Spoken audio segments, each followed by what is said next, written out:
Everyone, welcome to global online university. This is Ankita Sood and आज मैं आप लोगों के लिए लेकर आई हूँ NTA UGC NET paper 2 computer science में डेटा स्ट्रक्चर्स एंड एल्गोरिदम्स का एक बहुत ही ज़्यादा इम्पॉर्टेंट टॉपिक। ये टॉपिक हर साल एनटीए यूजीसी नेट में पूछा जाता है। इसके अलावा अगर आप लोग अपने कॉलेज एग्जामिनेशंस के लिए प्रिपेयर कर रहे हो या फिर प्लेसमेंट्स के लिए प्रिपेयर कर रहे हो तो भी ये वीडियो आप लोगों के लिए बहुत हेल्पफुल है। तो आज हम लोग डिस्कस करेंगे हैशिंग, जिसकी इंट्रोडक्शन एंड कुछ basic terms, that is hash functions and hash tables. ठीक है, तो इनके साथ साथ हम देखेंगे कि एग्जाम्पल की हेल्प से कि किस तरह से हैशिंग को रिप्रेजेंट किया जाता है एंड उसमें जो भी प्रॉब्लम्स होती हैं, ठीक है, एल्गोरिथम्स में जो भी प्रॉब्लम्स आती हैं उनको किस तरह से, किस मेथड से हम लोग सॉल्व कर सकते हैं। ये सभी चीज़ें आज हम लोग एक एग्जाम्पल की हेल्प से इस वीडियो में देखने वाले हैं। मैं लेक्चर शुरू करने से पहले आपको बताना चाहती हूँ कि हम आपको प्रोवाइड कराते हैं फुल सिलेबस वीडियो लेक्चर्स, जिसमें point two point detailed explanation के साथ हम आपको कुछ टिप्स एंड ट्रिक्स भी बताएंगे जिससे आप इजीली एग्जाम क्रैक कर सकते हो। इसके अलावा हम आपको देते हैं 10 full syllabus mock test, full syllabus notes and practice multiple choice questions and previous year questions in the form of PDF, जिसमें कि solutions and detailed explanation आप लोगों को मिलेगी। किसी भी तरह की क्वेरी के लिए आप लोग दिए गए व्हाट्सएप नंबर पर कांटेक्ट कर सकते हो या फिर ग्लोबल ऑनलाइन यूनिवर्सिटी एप्लीकेशन को डाउनलोड कर सकते हो। कंप्लीट कोर्स एक्सेस करने के लिए आपको प्ले स्टोर पर जाकर ग्लोबल ऑनलाइन यूनिवर्सिटी एप्लीकेशन को डाउनलोड करना होगा एंड उसके बाद अपने मोबाइल नंबर से लॉगिन करके आपको एग्जाम कैटेगरी सेलेक्ट करने के लिए लिखना होगा NTA UGC net computer science. हमारी एप्लीकेशन में हम आपको प्रोवाइड कराते हैं कुछ फ्री ट्रायल्स एंड उसके बाद आप कोर्स को ज्वाइन कर सकते हो। तो चलिए शुरू करते हैं। हमारा आज का पहला टॉपिक है हैशिंग इंट्रोडक्शन। तो हैशिंग जो है ये एक प्रोसेस होती है जिसकी हेल्प से हम लोग लार्ज अमाउंट ऑफ डेटा को स्मॉलर टेबल में एडजस्ट कर सकते हैं एंड इस प्रोसेस को कंप्लीट करने के लिए हैशिंग फंक्शंस यूज होते हैं। ठीक है, एंड हैशिंग फंक्शंस के अलावा यहाँ पे 3 और चीज़ें यूज होती है, जिसमें से कि पहली है सर्च की, दूसरी इंपॉर्टेंट टर्म है वो है हैश टेबल एंड तीसरी इंपॉर्टेंट टर्म है हैश फंक्शन, जिसे कि हैशिंग फंक्शन भी हम बोल सकते हैं। ठीक है, तो ये तीनों चीज़ें हैशिंग के केस में यूज होती है। बेसिकली हैशिंग जो है ये एक मेथड होता है जिसकी हेल्प से हम वैल्यूज़ को या डेटा को स्टोर भी कर सकते हैं एंड रिट्रीव भी कर सकते हैं फ्रॉम डेटाबेस। एंड ये पूरे प्रोसेस के लिए ये जो स्टोरिंग एंड रिट्रीवल का पूरा प्रोसेस है, इसमें जो टाइम यूज होता है वो होता है ऑर्डर ऑफ 1। ठीक है, ऑर्डर ऑफ टाइम 1 होता है, यानी कि एक फिक्स टाइम होता है। कांस्टेंट टाइम में हम लोग डेटा को स्टोर कर रहे हैं एंड रिट्रीव भी कर रहे हैं डेटाबेस से। इसे हम मैपिंग टेक्निक भी बोल सकते हैं। क्योंकि हम लार्ज वैल्यूज को स्मॉल वैल्यूज में मैप करने की कोशिश कर रहे हैं बाय यूजिंग हैशिंग। कुछ बेसिक टर्म्स हैं जो भी हम लोग आगे डिस्कस करने वाले हैं। तो उससे पहले ये देखते हैं कि hashing is also known as hashing algorithm and message digest function. Exam में कंफ्यूज नहीं होना है, बहुत बार ऐसे क्वेश्चन आता है कि मैसेज डाइजेस्ट फंक्शन भी बोला जाता है। ठीक है, तो ये हैशिंग का ही एक एल्गोरिदम है, हैशिंग एल्गोरिदम ही है। It is a technique to convert a range of key values into range of indexes of an array. अब हम लोगों ने प्रीवियस वीडियो में एरे डेटा स्ट्रक्चर यूज किया था। ठीक है, तो एरे डेटा स्ट्रक्चर में क्या होता है, कुछ वैल्यूज होती हैं इस तरह से एंड उसका कुछ इंडेक्स होता है। ठीक है, यहाँ पे कोई भी वैल्यू हो सकती है एंड इंडेक्स जो होता है ये बुक के इंडेक्स की तरह हमें हेल्प करता है डायरेक्टली इस वैल्यू को एक्सेस करने में। ठीक है, तो सिमिलर वे में हैशिंग के केस में भी हम लोग क्या करते हैं, इंडेक्सेस को यूज करते हैं। तो ये एक एग्जाम्पल की हेल्प से मैं आप लोगों को बताऊंगी कि किस तरह से इसे यूज किया जाता है। नेक्स्ट पॉइंट है कांस्टेंट टाइम, जो कि है order of 1, means the operations does not depend on the size of the data. Previous कई टाइप्स में हम लोगों ने देखा है कि वहां पे वैल्यू होती है थीटा n, ठीक है, या फिर ऑर्डर ऑफ n। तो यहाँ पे n जो होता है वो हमेशा साइज पे डिपेंड करता है, साइज ऑफ डेटा स्ट्रक्चर या साइज ऑफ एलिमेंट या साइज ऑफ डेटा पे। ठीक है, लेकिन ऑर्डर ऑफ 1 है, इसका मतलब है कि ये डिपेंड नहीं करता साइज पे, इसका जो है टाइम कांस्टेंट ही रहेगा, इसका टाइम हमेशा फिक्स ही रहेगा। नेक्स्ट पॉइंट है hashing is used with a database to enable items to be retrieved more quickly and also it is used in the encryption and decryption of digital signatures. So ये statement बहुत important है, direct question exam में इस particular statement से कई बार पूछा जाता है, ठीक है. So next है हमारे पास hash function. So hash function या फिर hash table से पहले एक important point है जिसको बोला जाता है सर्च की, ठीक है. तो सर्च की, इसके नाम से ही पता चल रहा है कि हम लोग किसी भी की के बेसिस पे कोई डेटा को सर्च करने वाले हैं, ठीक है. अब जैसे इसका एक रियल लाइफ एग्जांपल है स्टूडेंट रिकॉर्ड, ठीक है. तो स्टूडेंट रिकॉर्ड में की क्या होती है, की होता है स्टूडेंट का रोल नंबर, एंड डेटा क्या होता है, वो हो सकता है स्टूडेंट्स का नेम, स्टूडेंट्स के फादर का नेम, उनके मदर का नेम, उनका मोबाइल नंबर, ठीक है. ये सब चीजें होती हैं स्टूडेंट के रिकॉर्ड में. तो ये होती है की, एंड की हेल्प से हम क्या करते हैं, वैल्यू को सर्च करते हैं. तो हमारा जो प्रोसेस है वो फास्ट वे में काम करता है. तो ये बेसिकली कुछ वैल्यूज होती हैं जिन्हें हम हैश टेबल में डाल सकते हैं, ठीक है. सो हैश टेबल भी अभी हम लोग आगे डिस्कस करेंगे. सो हैश टेबल, जैसे कि हमने एरे अभी आप लोगों को मैंने एग्जाम्पल बताया, उसी तरह से हैश टेबल भी यूज होता है, ठीक है. इसमें भी हम लोग वैल्यू को रिट्रीव भी कर सकते हैं, स्टोर भी कर सकते हैं. लेकिन डिफरेंस क्या है एरे और हैश टेबल में, वो ये है कि एरे के केस में हम डेटा को स्टोर करने या रिट्रीव करने से पहले स्कैन करते हैं. लेकिन हैश टेबल के केस में डेटा को स्कैन करने की ज़रूरत नहीं पड़ती, पूरे सेट को स्कैन करने की ज़रूरत नहीं पड़ती. क्यों? क्योंकि यहाँ पे हम लोग यूज़ करते हैं हैश फंक्शंस का, ठीक है. इसी वजह से पूरे सिस्टम को स्कैन नहीं करना पड़ता.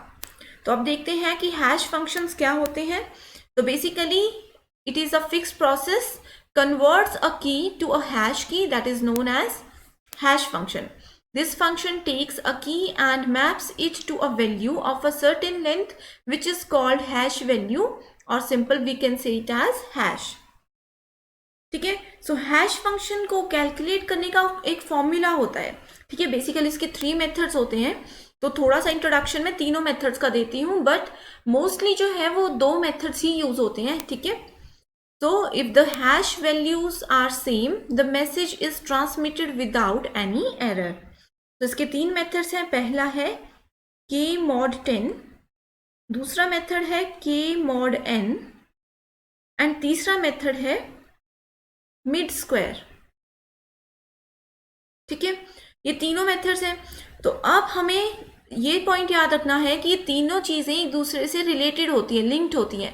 पहली सर्च की, ठीक है, दूसरा हैश टेबल, एंड तीसरा हैश फंक्शन. अब जैसे कि मान लीजिए हमारे पास सर्च की गिवन है, ठीक है. सर्च की दी गई है हमें 26. तो हमें उसका जो है उसको हैश टेबल में एडजस्ट करना है. तो वो किस पोजीशन पे एडजस्ट होगा, ये चीज़ हमें फाइंड आउट करनी है हैश फंक्शन की हेल्प से, ठीक है.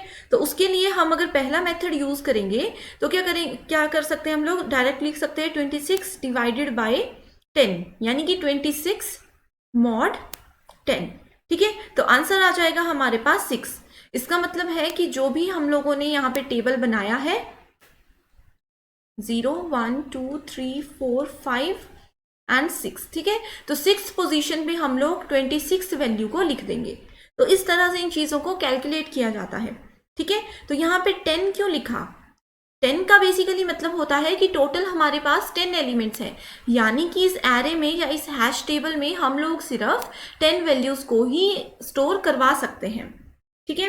एंड दूसरा इंपॉर्टेंट मेथड है mid square. Mid square exam में डायरेक्ट थ्योरी क्वेश्चन में हर बार पूछा जाता है. सो मिड स्क्वायर में मान लीजिए कि हमारे पास कोई वैल्यू दी है 123, ठीक है. तो इसे किस पोजीशन पे हमें एंटर करना है वो हम यहाँ से देखेंगे, इसके नाम से ही क्लियर है. वो है कि जो मिडल टर्म है उसका स्क्वायर कर दो. 2 का स्क्वायर कितना होता है 4. तो ये जो वैल्यू है 123 जो वैल्यू है इसे हम लोग यहाँ पे 4th पोजीशन पे स्टोर कर सकते हैं. तो ये होता है मिड स्क्वायर एल्गोरिदम.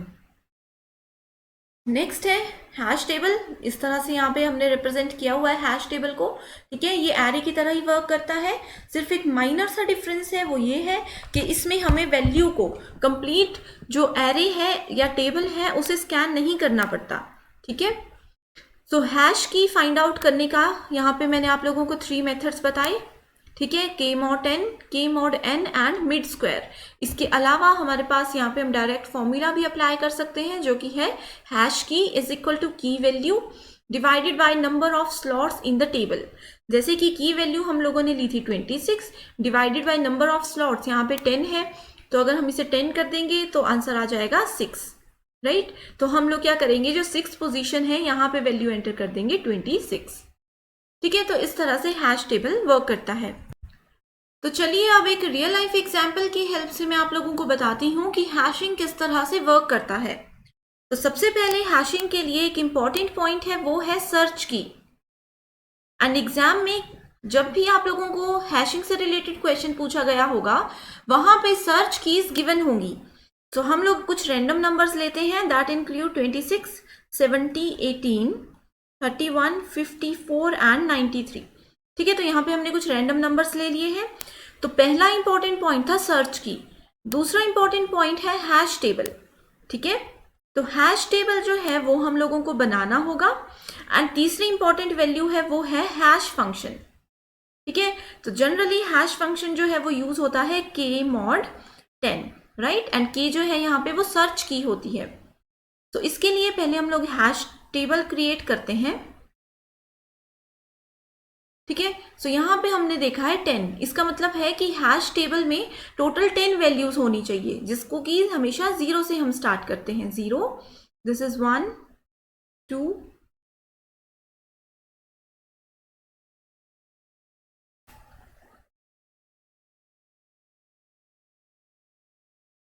तो इस तरह से ये बन गया हमारा हैश टेबल, ठीक है। तो नेक्स्ट स्टेप में अब हम लोगों को क्या करना है कि जितनी भी सर्च कीज हैं इन पे हमें हैश फंक्शन को यूज करके जो है हैश टेबल में वैल्यूज को एडजस्ट करना है, ठीक है। तो सबसे पहली वैल्यू है हमारे पास 26। सो k mod 10 यानी कि 26 mod 10 अगर हम लोग करते हैं तो इसका रिजल्ट आता है 6। इसका मतलब है कि जो वैल्यू 26 है इसे हम लोग 6th पोजीशन पे ऐड कर देंगे, राइट। सेकेंड वैल्यू है हमारे पास 70। तो 70 mod 10 अगर हम लोग करते हैं तो वैल्यू आती है 0, तो 70 को हम इस पोजीशन पे ऐड कर देंगे। थर्ड है 18। 18 mod 10 अगर हम करेंगे तो वैल्यू आएगी 8। नेक्स्ट है 31। 31 के केस में वैल्यू आएगी 1 एंड 54 है नेक्स्ट वैल्यू। तो 54 mod 10 अगर करते हैं तो आंसर आएगा 4 एंड नेक्स्ट है 93 mod 10 का रिजल्ट आता है 3, ठीक है। तो वैल्यूज जो है वो टेबल में कुछ इस तरह से एडजस्ट होंगी। 31, नेक्स्ट है हमारे पास 93, 54, 26 ऑलरेडी ऐड हमने कर दिया है एंड यहाँ पे वैल्यू आ जाएगी 18, ठीक है। तो ये है कि गिवन सर्च की से हम लोगों को पहले हैश टेबल क्रिएट करना है एंड हैश फंक्शंस की हेल्प से हम क्या करेंगे, इन वैल्यूज को एग्जैक्ट लोकेशन पे पोजीशन यहाँ पे उनको दे देंगे, ठीक है। सो हैशिंग के केस में एक कंडीशन और अगर होती है, वो ये होती है कि अगर मान लीजिए हमारे पास एक और नंबर है 16, ठीक है, एक 16 नंबर है एंड जब हम इसे कैलकुलेट करेंगे तो 16 mod 10 का रिजल्ट आ जाएगा हमारे पास 6, ठीक है। सो 6th पोजीशन पे आप लोग देख सकते हो कि ऑलरेडी यहाँ पे एक नंबर है 26। तो क्वेश्चन यहाँ पे ये होता है कि ऑलरेडी अगर इस पोजीशन पे कोई एलिमेंट है तो अब जो नेक्स्ट एलिमेंट है उसे कहाँ पे प्लेस किया जाए, ठीक है। सो इस कंडीशन को बोला जाता है कोलिजन कंडीशन, यानी कि 2 या 2 से ज्यादा नंबर सिर्फ एक ही पोजीशन के लिए फाइट करते हैं। सो इस केस को सॉल्व करने के लिए हम लोग यूज करते हैं लीनियर प्रोबिंग, ठीक है। सो लीनियर प्रोबिंग बताने के लिए मैं एक और एग्जांपल लेती हूं।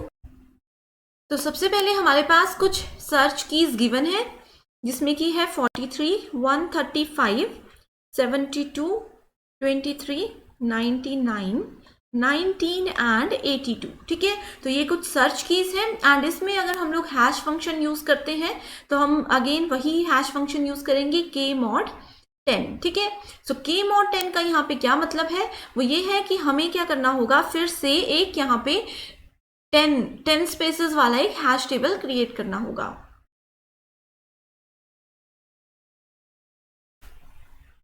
ठीक है, तो इस तरह से हम एक टेबल क्रिएट करेंगे। दिस इज 0,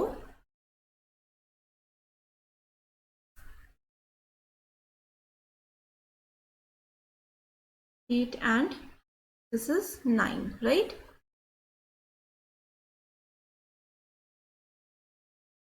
ठीक है, तो यहाँ पे हम लोगों ने क्या किया है, एक हैश फंक्शन भी सेलेक्ट कर लिया है, हैश टेबल भी क्रिएट कर दिया है। तो अब 1 बाय 1 हैश फंक्शन को यूज करके ये फॉर्मूला हैश फंक्शन को यूज करके यहाँ पे वैल्यूज एंटर करेंगे। ठीक है, तो सबसे पहले अगर हम लोग 43 की बात करें तो क्या होगा, 43 mod 10, तो इसकी वैल्यू आ जाएगी 3, यानी कि थर्ड पोजीशन पे हमें क्या करना है, 43 को ऐड कर देना है। ठीक है, नेक्स्ट है 135। 135 को अगर हम लोग कैलकुलेट करेंगे तो इसका रिजल्ट आ जाएगा 5, तो यहाँ पे हमने इसे ऐड कर दिया। नेक्स्ट वैल्यू है हमारे पास 72, एंड 72 को जब हम कैलकुलेट करेंगे तो रिजल्ट आ जाएगा 2, तो हमने इसे यहाँ पे ऐड कर दिया। नेक्स्ट वैल्यू है 23, तो 23 के केस में जब हम करेंगे 23 mod 10 तो रिजल्ट आता है हमारे पास 3। तो यहाँ पे जो है कोलिजन हो गया। ठीक है, 23 एंड 43 ये दोनों जो है एक ही पोजीशन पे आते हैं, तो ये कोलिजन हो गया। तो अब यहाँ पे लीनियर प्रोबिंग के केस में हम क्या करते हैं कि जो एलिमेंट है 23 इसे इसके नेक्स्ट स्पेस में हम ऐड कर देंगे। ठीक है, इसमें ज़्यादा कोई फॉर्मूला यूज़ करने की ज़रूरत नहीं है, वैसे तो इसके अलग अलग फॉर्मूलाज होते हैं, बट क्योंकि हम लोग आपको टिप्स के साथ एंड ट्रिक्स के साथ काम करवाने वाले हैं तो इसीलिए आपने सिंपल याद रखना है कि 43 अगर ऑलरेडी यहाँ पे बुक्ड है तो हमें क्या करना है, एलिमेंट को नेक्स्ट खाली स्पेस में ऐड कर देना है। ठीक है, ये हो गया 23। नेक्स्ट एलिमेंट है 99। 99 का जो पोजीशन है वो है ये। ठीक है, नेक्स्ट है 19। 19 की पोजीशन भी जो है वो 9th ही है। तो अगेन यहाँ पे अगर हमारे पास एलिमेंट है, इसके नेक्स्ट तो आप लोग देख सकते हो कोई भी ब्लैंक स्पेस नहीं है, तो इस केस में हम क्या कर सकते हैं, इस केस में हम इसको डायरेक्टली मूव कर सकते हैं फर्स्ट एलिमेंट पे। तो यहाँ पे हम क्या करेंगे, 19 को ऐड कर देंगे। नेक्स्ट एलिमेंट है हमारे पास 82। तो 82 को अगर हम कैलकुलेट करते हैं तो रिजल्ट आता है 2। तो 2 सेकेंड पोजीशन पे अगेन यहाँ पे एक एलिमेंट है। तो हमें क्या करना है, हमने आपको बताया कि अगर एलिमेंट ऑलरेडी वो स्पेस पे कोई एलिमेंट हो तो हम नेक्स्ट स्पेस पे मूव करते हैं। तो यहाँ पे नेक्स्ट स्पेस भी ऑलरेडी बुक्ड है, उसका नेक्स्ट स्पेस भी ऑलरेडी बुक्ड है। ठीक है, यहाँ पे भी है। तो अब नेक्स्ट जो 82 एलिमेंट है जो कि यहाँ पे आना चाहिए था, तो उस एलिमेंट को यहाँ पे स्पेस मिला है, तो 82 को हम इधर ऐड कर सकते हैं। ठीक है, तो ये होती है लीनियर प्रोबिंग। ठीक है, कि यानी कि नेक्स्ट अवेलेबल स्पेस जो भी है हमेशा हमें उसे ही बुक करना है। ठीक है, नेक्स्ट इंपॉर्टेंट पॉइंट जो एग्जाम में पूछा जाता है, ठीक है, लीनियर प्रोबिंग जो है ये एक बहुत ही ज़्यादा इंपॉर्टेंट टॉपिक है। किसी भी कॉम्पिटिटिव एग्जाम में अगर आप लोग हैशिंग टॉपिक पढ़ रहे हो तो उसमें से लीनियर प्रोबिंग से ही क्वेश्चन आता है। ठीक है, तो यहाँ पे आप लोगों ने क्या करना है, एग्जाम में ये पूछा जाएगा कि जो फर्स्ट नंबर है 43 वो आप लोगों को कैसे मिला।